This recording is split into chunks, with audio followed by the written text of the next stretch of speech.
So, introduce yourself, sir. Morning, Josh Spillman, farmer from near Borough Bridge. We just nicked Josh because he's been on the panel.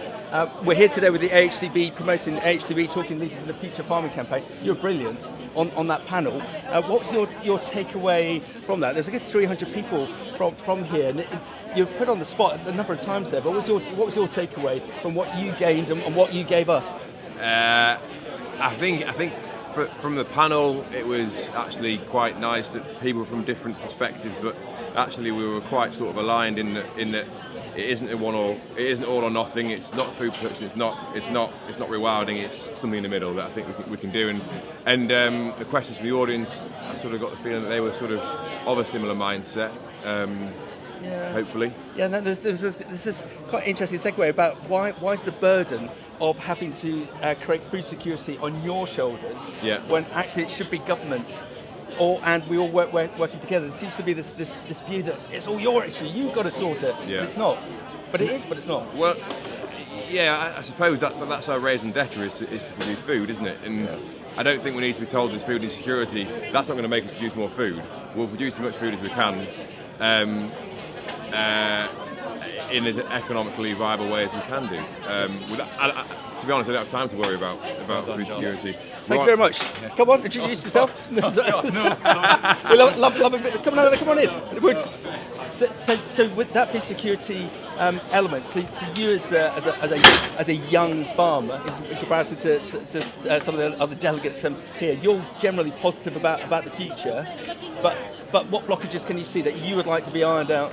What, in terms of food security? And farming. I am just concerned that, so I've got 5 years left to run my countryside stewardship scheme, and we've got some, and it means that we can do both things. We can produce food and we can look after wildlife. But when that stewardship scheme ends, speaking to my person who does my schemes for us, Level 2 Elms is meant to replace that, but currently there's no information on it as to what payments we might get. So if stewardship ends and Elms Level 2 isn't going to be a good replacement, then we could go really backwards, because there's a lot of people on these stewardship schemes will finish and then they'll be like, well, you've got SFI, well that pays very little, and then it depends what the Level 2 will do and whether that's going to replace it properly or whether it's just going to be like the SFI and it'll be a replacement.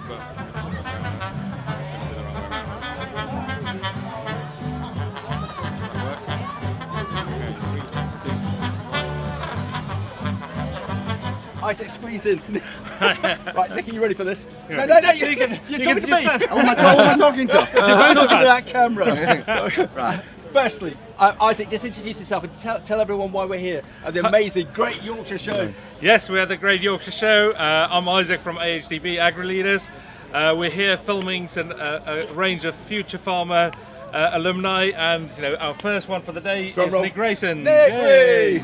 Go on, Nick, and introduce yourself. Please. Yeah, so I'm Nick Grayson. I'm recently become chair of the Future Farmers of Yorkshire, an organisation which we're trying to empower the farmers of Yorkshire. And we've just had a really interesting seminar with a great panel, really great panel from land agents, Morrison's to the NFU. You must be very pleased with that panel as to how that went. Absolutely fantastic, yeah. Disappointing at the last moment that a chap from the RSPB dropped out, which would have been really interesting to hear from, talking around food security. But yeah, the panel we had very strong, some fantastic points put across, and all agreeing that food and farming have got to work in harmony. Yeah, and to achieve that, we need farmers, and for that we need future farmers. But what's the point of your organisation? Come on, what's the elevator pitch? What do we need to know? How can we support you? Yeah, so we provide training, we provide events like this. Basically, we try our hardest to get the farmers of Yorkshire thinking, and that's what it's all about. So whether that's providing formal leadership training, negotiation skills, finance training, or again, days like today,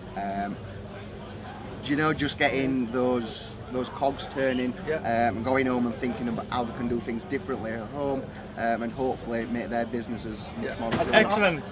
Congratulations first of all on being chairman. What do you hope to get from being in the chair? I would say I'm building a fantastic network of peers across Yorkshire, not just across Yorkshire but across the country. And I'm a firm believer that your network is your net worth when it comes to running a business. That's yeah, that's a good quote. So yeah, it's fantastic. Whatever problem or niggle I've got going on within my business, I've always got somebody I can call on for whether that's help or advice, or just to simply bounce an idea off.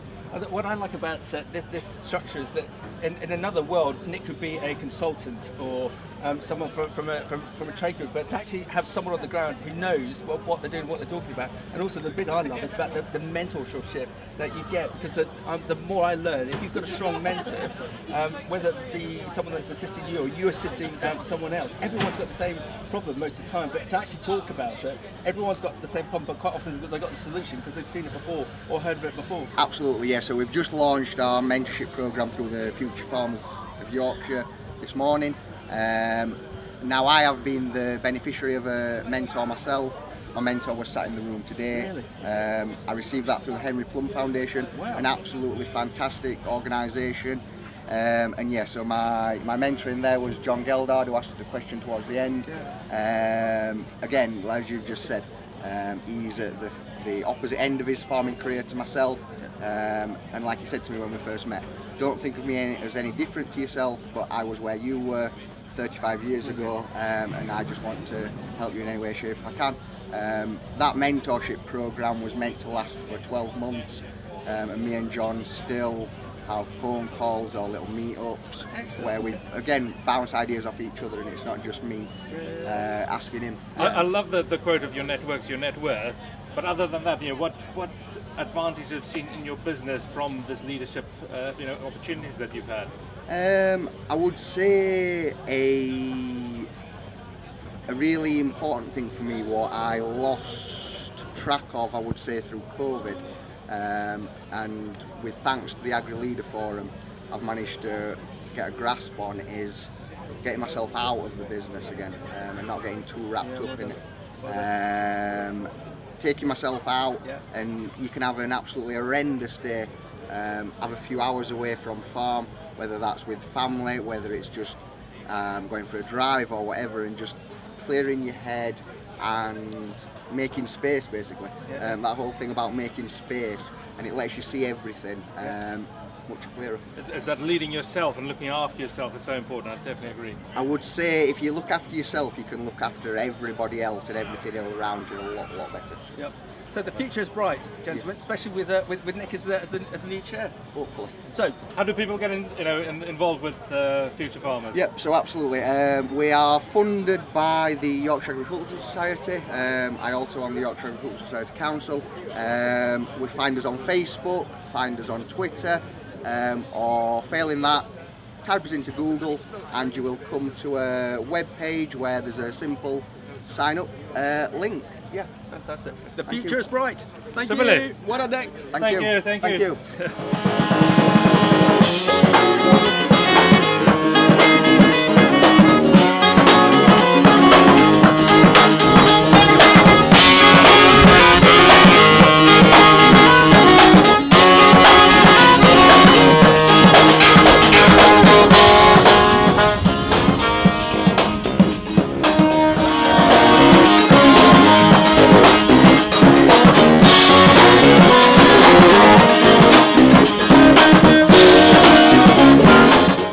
And our cameraman's giving us a thumbs up. Yes, nice. Excellent. So, Mark, introduce yourself and introduce the AHDB, introduce why we're here, and introduce why we're going to be talking to the esteemed Joe, please. Good morning all. Mark Campbell from the AgriLeader team at AHDB. I'm in the God's country all the way up from Sussex. And we're talking to Joe Seal. Fantastic. Joe, Yep. introduce yourself, please. Okay, so I'm just Joe Seals. I'm just a farmer from South Yorkshire. We got beef and arable, and yeah, I just started on TikTok. What is it? Maybe 7 or 8 months ago. Now got 42,000 followers, I think, on TikTok. 42,000. Okay. Yeah, and then started a YouTube, and yeah, that's flying up as well. We've got like 10,000 So subscribers. talk us about TikTok, because in the panel just now there was quite a lot of conversation about social media, about how it's such a good positive thing to be able to influence the whole sector. This whole thing that we always talk about, Mark, about 6 out of 10 kids don't know where fruit and veg and even bread comes from. So to have influencers like yourself, so what would your advice be? Influencers. I don't like influencers. But you've got 40,000 people who want to see your content. With the likes of TikTok, what are you saying? What are you doing? What are you showing? So I'm just showing what we do day to day on farm. So we've got a young apprentice that works with us, Emily, a young girl. She's not from a farming background and things like that. So she has a lot of the questions that maybe the public might have. Brilliant. So that's a great, like, sort of, I'll be teaching her a little bit about what we're doing, and then she'll come up with like a silly question, and then we'll answer it. And it's all just like in an entertainment form, but it's getting the positive message about farming out there to the public. And it just, the comments that we get back about the positivity that we're putting across and sort of the way that we're teaching the public is great. And there's this big influence in the respect of we want to get so many more people into this sector, whether it be Talking Leaders campaign or the Future Farmer campaign. So if we can get people who aren't in agriculture interested in agriculture because of you, is that sort of your your raison d'etre? Is that one of the reasons why you're doing it? One of the main reasons is, like, I think there's a lot of industries out there that young people can go into, and I think some people see agriculture as a bit of like a closed off industry where, well, if you don't have some land and if you don't have some cattle and if you don't have like a family that's involved in it, then it's not something that you can get into. And that's what I've tried to put across to people, that, like, look, we want you to come and work in farming. We're an industry that's crying out for people all the time. Like, we're sort of not getting people from abroad anymore. We need homegrown talent, and we need good people to come into farming. And I think showing it as this positive, inclusive industry where anyone can come and work is just key, really. Because we always say this expression. Mark, would you like to be an accountant? No offence to accountants. or would you like to work in farming? Same question, Joe. And that's why we need you to not influence, educate us. How exciting. Just show people. And so with farmers, would you recommend that they do what you do and create social media channels, and perhaps not to your level, but just to inform the local village, the local area, the local surround? I think it's a great idea. It's got like positives for your business, even if like you don't see it straight away. Like, you might have a workforce now and then you lose a member of staff. Like, how does that person that is the future person that you're going to employ know what their job's going to be about and what your business is about? You can just say, look, here's my social media. There's, this is us grain carting, this is us tilling the land. There's all these different things that show people. So you're just providing that link, you're making it easy for the general public to have an understanding of what you do in the industry, and hopefully breaking some of the stereotypes of what agriculture is actually about. Yeah. So you see all these like grumpy old farmers and things like that, and you just what are you going to say then? And so you just like try and here we are. This is it. This is what we're doing. Okay, Jen. Here's the big question about social media. 10 years ago, we didn't know it was going to be here. 25 years ago, we didn't know mobile phones were going to be here. Where do you think social media, and the likes of TikTok and YouTube, is going to be here in 10 years' time? What's Emily going to be doing to educate that sector to come on in? I think it's just growing and growing all the time, isn't it? I mean, sort of 5 and 10 years ago, I wouldn't have thought that my mum and my dad would be using social media, and now they're like on Facebook, and and the older generation that come into the yard and say, I've seen you on TikTok and I watch all your YouTubes and things like that, and it's like, well, I didn't think this wasn't like that target audience at first, so it could go anywhere, I think, and I think it's only going to grow. I can't see it going away. I was going to say, it's just another form of embracing technology, which we think about embracing technology is the magic gadget that a cow wears or that fancy sensor that's on the combine, but actually engaging with social media, telling your story is a stepping stone to engage. Let's tell it from the farmer's point of view, not from which will then spin in to help better lead your business. Yeah. So how can everyone find out about you? So it's Joe Seals on TikTok and Joe Seals on YouTube. Or I've got joeseals.com as well, selling merchandise and things like that. honestly, a year ago I would have never thought this. I was not into social media or anything.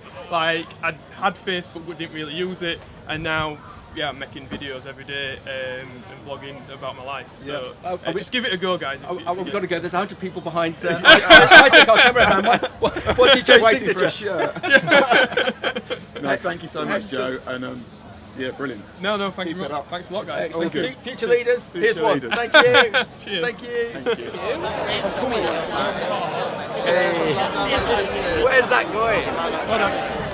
Normal farming conference, you just get bored by the end of listening to facts and figures about farming. Yeah. Whereas you came home from that not hearing about farming and feeling good. It's the AgriLeader forum. It's an amazing conference. We're really pleased with how it's gone in the past, and Yeah. Interested to see that Yeah, next time then. Yeah. Definitely. The key ingredient is you guys as individuals, like-minded individuals, bringing you some weird and wacky speakers from outside the industry into it, and just to bring you together to be able to share and think and probably feel a bit, why the hell have I come? I don't want you to have an understanding or an answer, like Nick was saying about someone telling you about prices and things. It's about how can I pick something from outside making the you industry think differently and imply it. And I think, don't get me wrong, the evening in the bar with everybody is a big part of it as well, I think. Oh yeah, it sounds better. Yeah, it's lunchtime. It's lunchtime to lunchtime because of that. We used to have it just in the day, and some people stayed over, and we realised that so much learning, and that's where. So last time we had a mindset coach from Sweden, and it's kind of out of your comfort zone. And then it's that reflecting with other people that were there, as in the bar, where the penny drops. You kind of think, that's how I'm going to put that back in my business. And guys, when is this? So AgriLeader Forum is the 7th and 8th of February 2023 in Stratford-upon-Avon. Yeah. Are you going, little one? I'll have a gin and tonic. Well done, everyone. All right, thank you.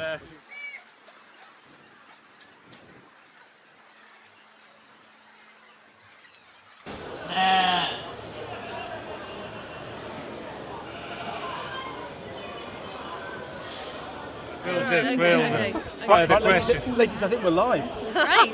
Excellent. We're just getting this. Izak, just introduce everyone in respect of your good self and the AHDB and why we're at the Great Yorkshire Show with these two amazing ladies. Hi there, I'm Izak from Heerden from AgriLeaders at AHDB. We're interviewing and chatting to some of the future farmers from the Yorkshire Agricultural Society, and we've got Kate and Vicky. Please introduce yourselves. Hi, I'm Kate Moore, pig farmer in Driffield. And I'm Vicky Scott, and we're sisters. In case you And didn't we've know. got one other one, but she's not here. But yeah. So I was trying to tell my kids on the way up yesterday that when I was at Harper Adams, all the Yorkshire. At Harper Adams. Were you? Yeah. Oh, but remember this? All the Yorkshire contingents at Harper said that Driffield is the centre of the universe. Yeah. Why is that? Because we live there. Oh! Excellent. So we just had a really interesting seminar about the future leaders. Future leaders. Talk to us, ladies, about what that means in the concept of yourself and your business and how it's been a benefit to you. Okay. So Future Farmers, we've been members for years now, and they're really forward thinking. They put on some great meetings, do some great training as well, so leadership training, media training, financial training. If there's ever a problem, Liz is fantastic. Okay. And we can go to her, and especially through the pig crisis for the past year. Oh wow. Liz and the Yorkshire Ag Society have been amazing. They've been on the phone all the time asking what they can do, if we're okay, and there's just a lot of support there. Yeah. Okay. Do you like the way I mash up future leaders with future farmers? to me, it's the same. So this pig, just educate everyone as to pigs. Where's the sector at the moment? The sector is in still a really precarious position. First quarter of this year, we've lost 21% of our serves, so 21% less pigs have been served. There's going to be a massive shortage of British pigs coming through. It all started back over a year ago now when processors stopped taking pigs and there was a big backlog on farms. And then obviously the war in Ukraine has just escalated all our financial problems. It's a disaster. How would you say, you know, the training and the support that you've had from Future Farmers, how does that help you both to you know, step up to it and step into the limelight and help you with that? They've been fantastic because they're so supportive.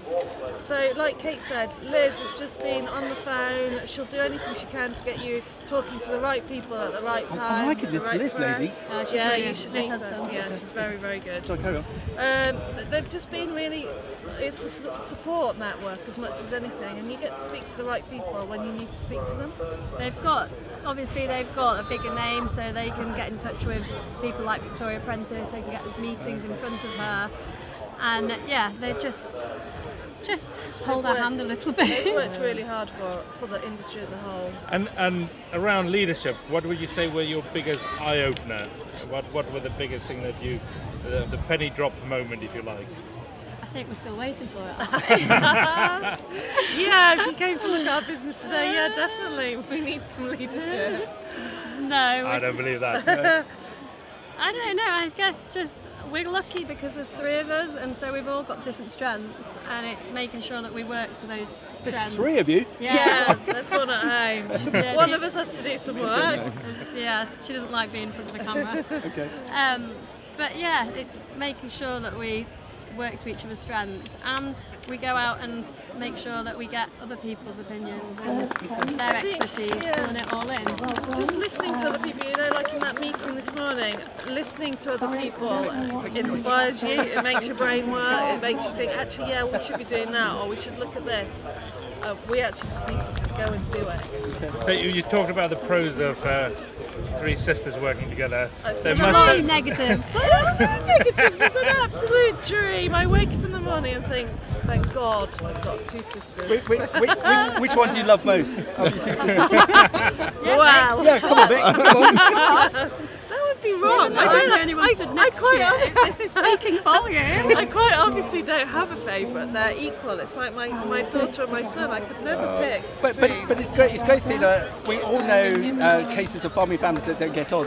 From the little bit of research I've done on you guys, you're just amazing. Again, well, you're being endorsed. You're these ambassadors for future farmers. Just on future farmers again. Come on, we need to extol the virtues of this. Why should people get involved with future farmers? Because it's about their future. It shapes the future of the agricultural industry generally. It gives them a great opportunity to speak to some very influential, important, knowledgeable people. And it's fun. great. Yeah, it's fun, and it's really sociable. Like, there's so many members.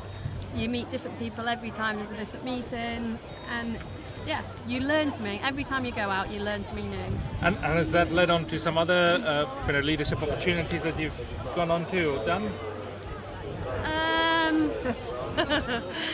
I've done enough Field Scholar. Oh, wow, there you go. Can't get much better than that. That's fantastic. I don't think it's led to anything else, has it? Okay. So, No, the business is evolving all the time, I suppose. So we're only 2nd generation, and Mum and Dad, well, Dad not so much, but they're still involved. yeah. So our leadership is developing all the time. Excellent. I think Tom said it this morning, I've heard it recently as well. If you're doing in 2 years what you're doing now, you're doing something wrong. Yeah, exactly. So I think that's the era we live in now. Yeah. You've got to keep on evolving. Yeah. So Especially now, definitely. Ladies, I'm sure your mum and dad are so immensely proud of you both, and again. and the third one. The secret sister, she is known as the secret sister we don't talk about. Yeah. We can talk about her, she just can't be seen. Excellent. Ladies, thank you very much. I'm just going to show off some of these amazing pigs. Ladies, Isaac, Thank you very much.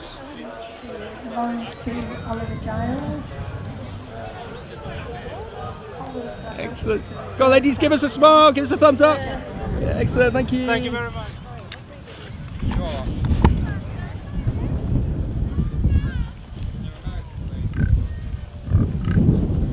Oh, that's just cameraman. Oh, cameraman says go. Angus, thank you very much. Love the wheel of the Great Yorkshire Show. Isaac, set us up. Tell us why we're here and also why we've garnered Angus to talk to us, please. Excellent. So I'm Izak from Heerden from AHDB AgriLeader. We're here talking today to some alumni and some members of the Future Farmers, the Great Yorkshire Agricultural Societies, leadership institution, and we've got Angus. And I was just saying to Angus, I've been to Yorkshire twice in my life in the last 2 months, and both times was to see him. So, wow, Angus, that's a badge of honour. Some would say. So Angus, tell us about yourself. What's your background? How did you get to be here? And we'd also love to hear about your magic, which we'll talk about in a minute. Go on, fire away. Left school, did a degree in agriculture, farmer's son, mixed farm at home. Worked away from home for 5 years, and then came back to the family farm in 2003. Made a few changes and started breeding pedigree solaires. And primary reason for being here is showing the cattle. Okay, and go back a bit, because the studio will be asking me, Agriculture University, where did you go? I went to Harper Adams and did a straight degree in ag. Do we really go? I'm Harper as well. Glad. When you came back to the family farm, did you change it? Did you change it dramatically? Partly changes were forced upon us because of the loss of the sugar beet factory at York. Okay, yeah. So that was an instigator to the change. We did rent a bit of land out for potatoes, but saw the damage to the soil that the potato cropping was doing, and that combined with the gut feeling that the soils were being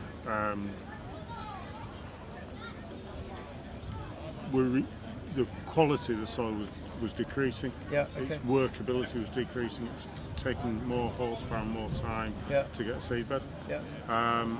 And that really was the trigger for the start of the changes that we've made since. And were you one of the first, do you think, of your generation to identify the damage that we collectively were doing to the soil at that point in time? Certainly one of the first to do something about it on the farm. Okay, so let's take it through to present day. When was it? 2-3 weeks ago we had groundswell, regenerative agriculture. There's such a buzz there, such a younger population in comparison to cereals attending, and so much talk about regenerative agriculture, sustainability, carbon neutrality, carbon capture. Are we all going in the right direction, or are we just being a bit jingoistic? We should have done what you did X number of years ago back then, or was it all pointing in the right direction now? Well, same as when's the best time to plant a tree? It's 20 years ago. Okay, yeah. And the changes I've made now, I wish I'd made 20, 30 years ago. Okay. But if you haven't made the changes, then the next best time is to do them tomorrow. Yeah, okay. Izak? Yeah, so on that, you're part of a group, so tell us a bit more about that and what you guys are trying to achieve and what you have done. Well, various groups, but just trying to promote the uptake of regen ag in the country. And with the Green Farm Collective that was set up with 5 other Soil Farm of the Year winners, stroke finalists, we're looking to get the best return into the farmer's pocket for carbon and biodiversity they're creating on farm through the regenerative methods of farming that we're taking on. This is still the conversation back to me. With the number of farmers I speak to, especially in the eastern counties where I'm based, they want to go down this regen route, but they also run a commercial business, and they're worried, concerned that it's not going to pay. And it's not that they're money grabbing, but they're running a commercial business, but they want to do good, but they also need to put bread on the table, figuratively. Can regenerative agriculture work and be profitable to farming units? Yes, definitely. Okay, so if there are farmers watching now who wanted to get a bit of defined advice, what I know it's such a big topic, but what would your initial advice be as to how they can investigate it for their particular farm? Because obviously all farms are different throughout the UK. What would your direct advice be as to how they can start that journey, that adventure? First thing is don't buy drill. Okay, wow. Do the research. Yeah. It's mindset change. It's knowledge and it's mindset change. Yeah. Far above and beyond machinery. Yeah. The machinery is a latter part. The mindset change is key. Do the research. Gain knowledge. Yeah. Make the changes in the rotation that are needed to aid regen ag to work, like bringing cover crops in before spring crops and things. Get that part of it working. Take a baseline of the soils, your carbon and your organic matter, there for always for future reference to work against or to compare with.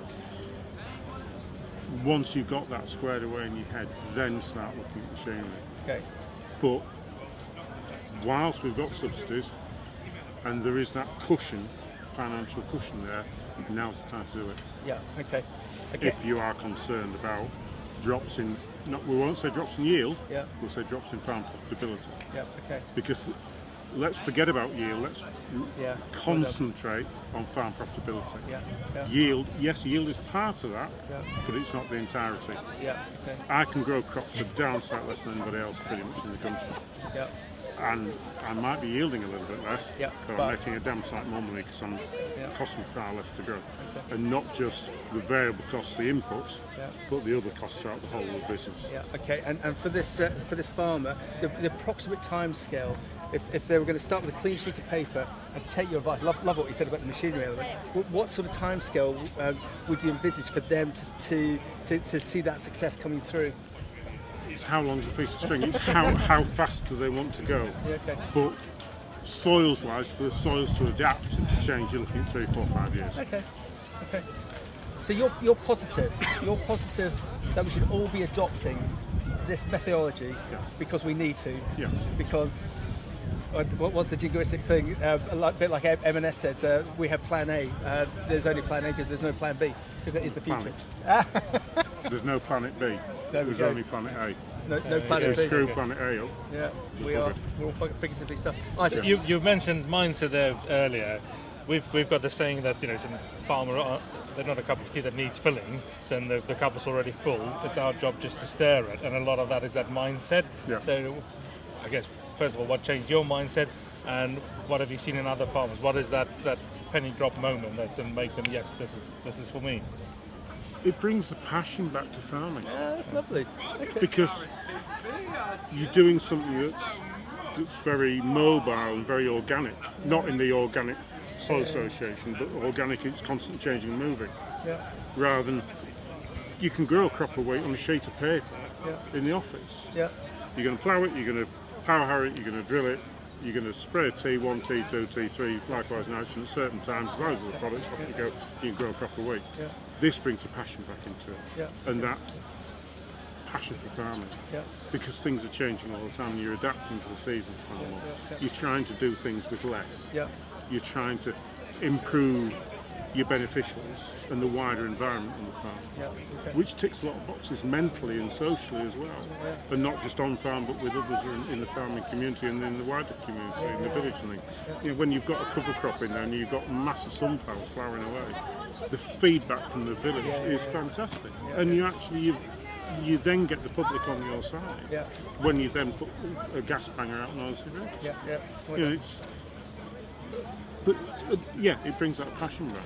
And do you think, that because we've done some research and that one of the biggest challenges facing farming is the public's perception, and I think so we can already see the public buying into the whole regen ag. Yeah.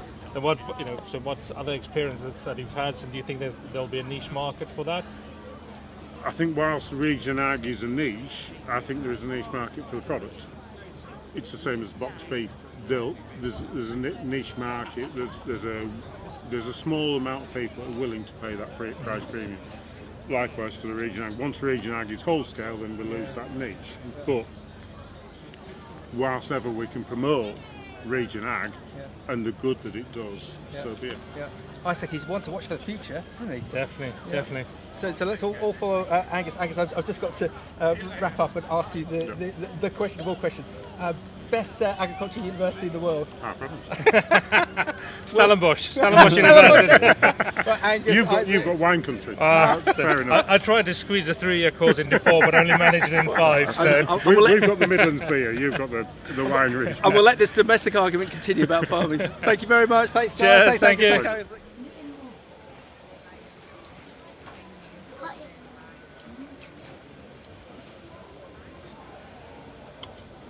Oh, it's not. No, that's all about you. I love the jeopardy of our friends over here are moving.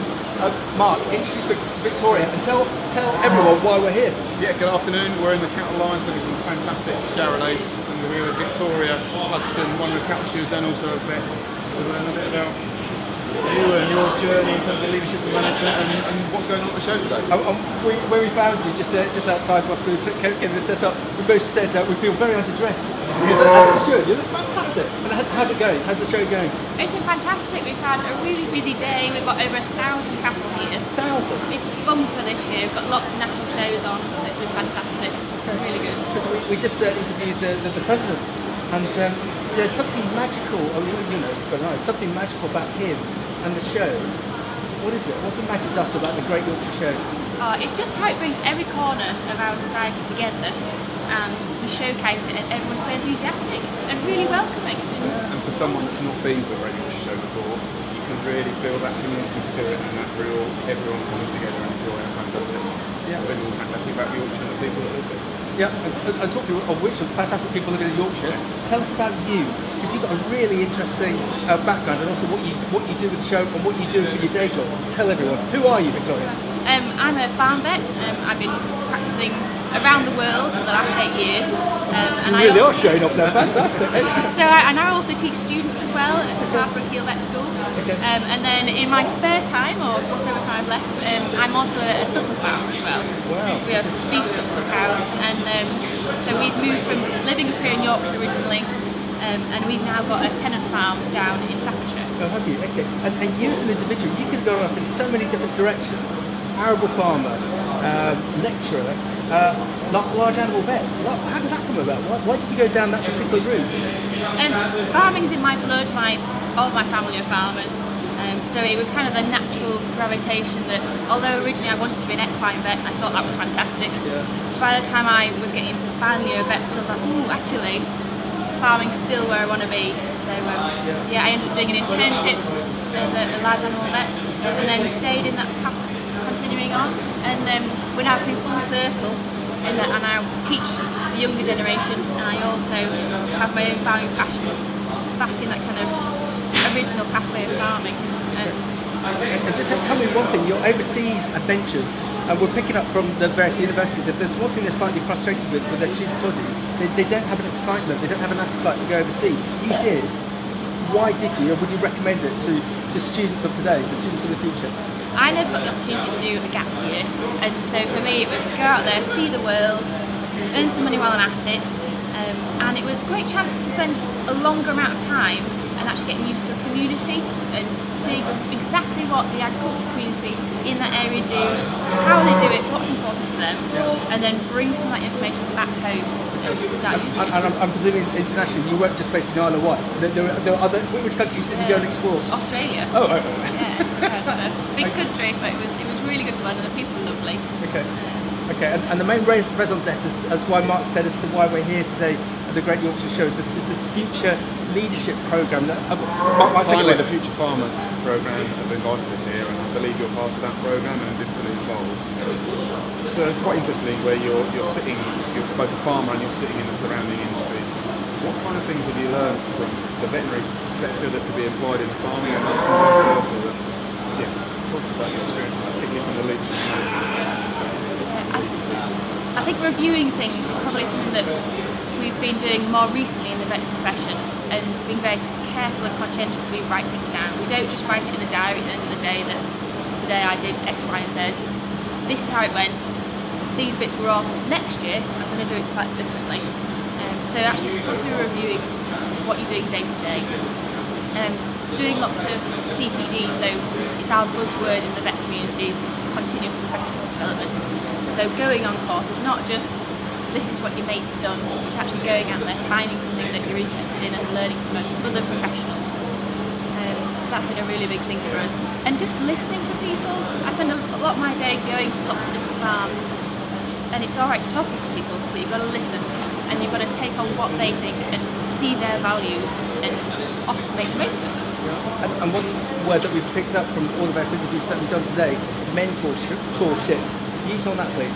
Yeah, mentorship is huge. So I've been lucky to have some excellent mentors in the past, and they've helped me to identify what I enjoy, what I'm good at, and keep going with that and further that. And now I'm sort of hoping to pass on the baton, and I've got people that I mentor as well, and getting them from grassroots upwards. And it just helps you to not necessarily say this is the only path. it gives you options and helps you to explore those on your own, but with a little guiding hand. Because in my tenure, that didn't really happen. But everyone we're talking to, it's really key now, isn't it? It's a real key part of farming, especially up in Yorkshire. Massive part in that coaching and that I think it's really interesting the things that you say, that we as AHDB and the AgriLeader team have done some research looking at where as an industry we need to develop our leadership and management capabilities. You're from a veteran position which is very professionalised, very driven by CPD, listening. These are all the same kind of things that are coming out which farmers are starting to need to change. We've got massive amounts of challenges and we need to focus on things like getting off farm and focusing on stuff like that. Okay, and are you positive about the future? Are you positive about the future of farming? I am. Yeah, there'll be lots of challenges, but there's always been challenges. Yeah. And we've just got to figure out what we do next and how we do better, and review everything we do and make sure that everything's going forwards. Okay, and this is a sector that you would encourage the younger generation or those who want to reskill to come into. This is a sector that you would encourage people to get involved with. Yes, definitely. Yep. There's lots of different jobs in farming, and we all need good people. Yep. And they can bring other skills with them from previous jobs. That's fantastic. Okay, and to wrap up, unless you've got anything else, Mark, to wrap up, what's your favourite large-scale farm animal that you like to work with? Cows. Victoria, thank you very much. Another shining example of the future of farming at the Great Yorkshire Show. Victoria, Fantastic, thank you. Have a lovely day. Thank you.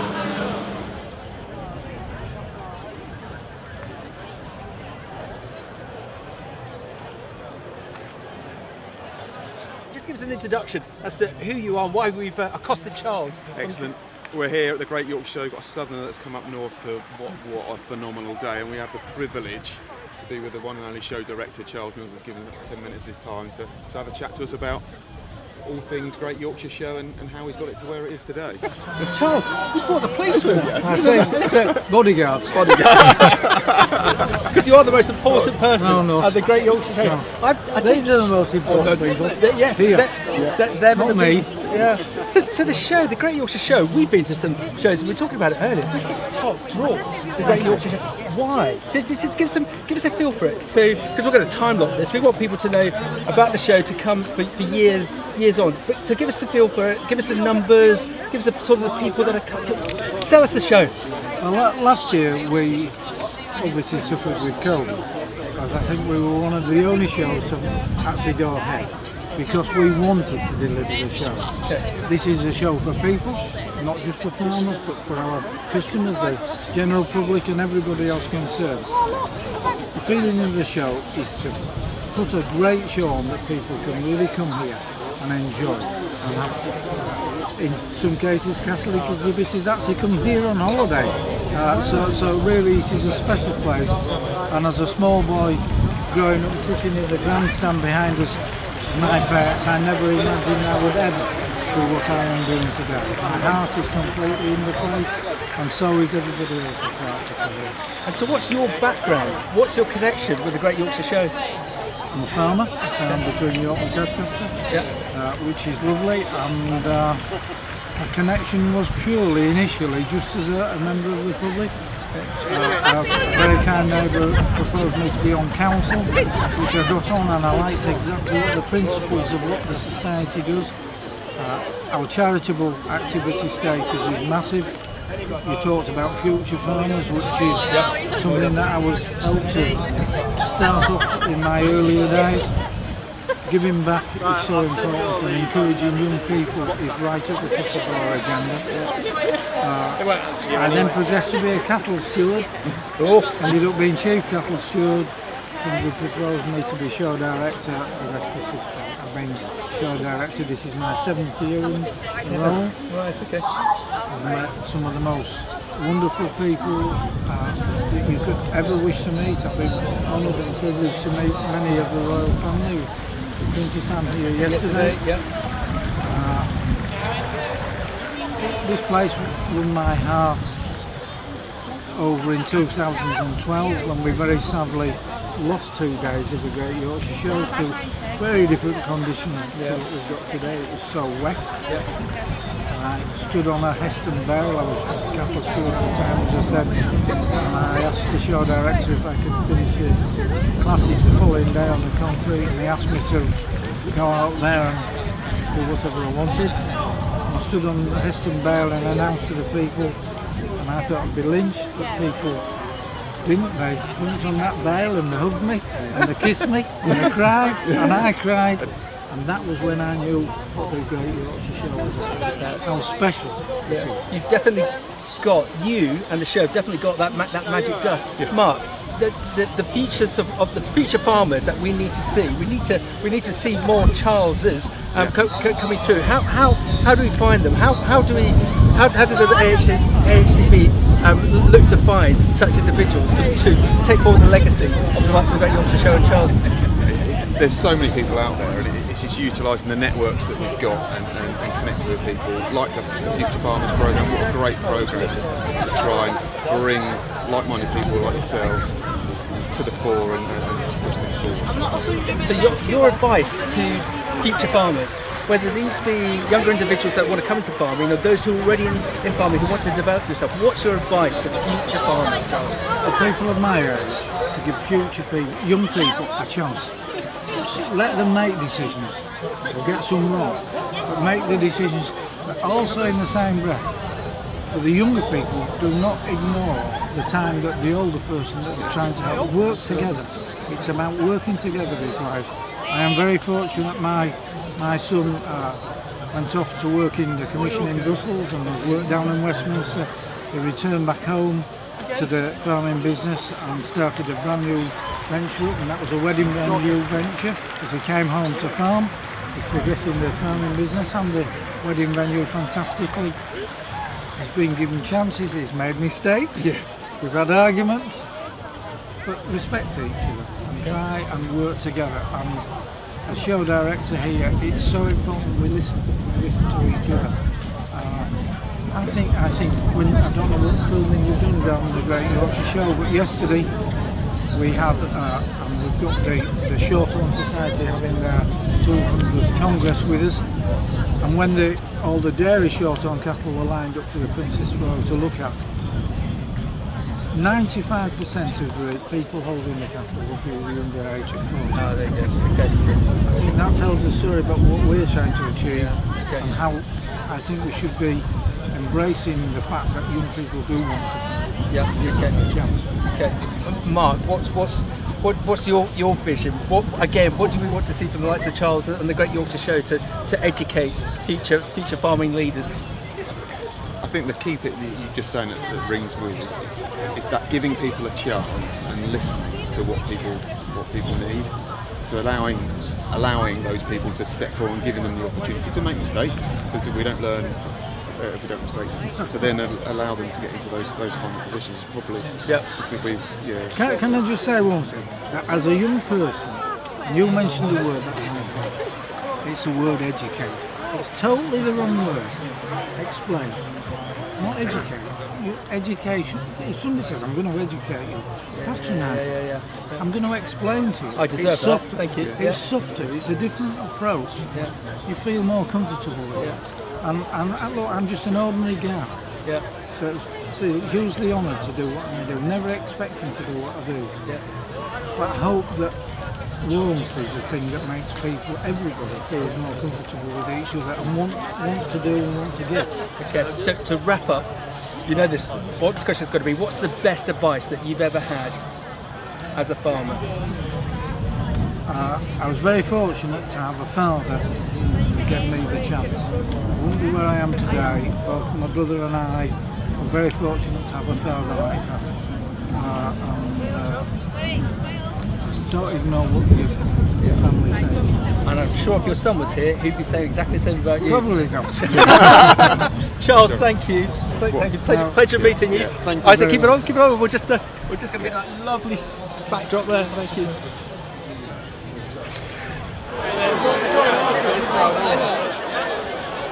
Just look after them too for a minute. I'll go find out.